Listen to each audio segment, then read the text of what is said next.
Kapulisan sa Lanao del Norte aduna nay duha ka persons of interest sa pagpamusil patay nga nahitabo sa lungsod sa Kulambugan karong semanaha.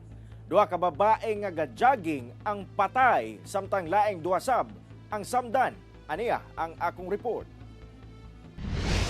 Sa viral CCTV video, makita ang duha ka babae nga gabaklay og nagjogging.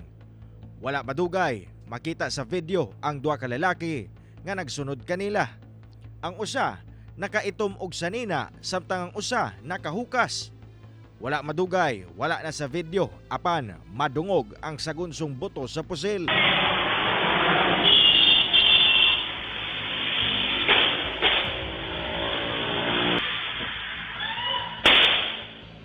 Pamusil patay na diay sa duha ka lalaki ang duha ka babaeng biktima, samtang laing duha pa ka babaeng bystander ang samdan human madamay.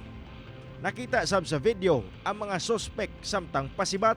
Nahitabo kini pasado lasay sa buntag adlawng Martes sa Purok 3, Barangay Muntay sa lungsod sa Kulambugan sa maong probinsya. Sa karon dili pa matumbok sa kapulisan ang posibleng motibo sa krimen. Ang kabanay sa mga biktima walay masubay nga nakabangi niini. Mga suspect, nakita natin sa postura nila na yung wala sa ayos. Kaya ang tingin natin parang mga mga under influence of illegal drugs. Pag Sa karon, duha ka mga persons of interest ang giila sa PNP. Kasong double murder o multiple attempted murder ang atubangon sa mga suspect. may CCTV footage naman nakuha natin. Nandun, nakita yung mukha ng mga suspect.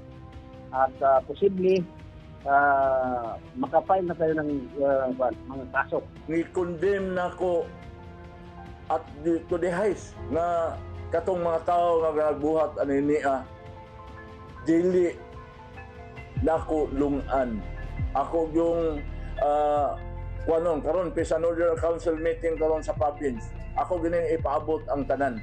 Cyril Chavez, 1 Mindanao.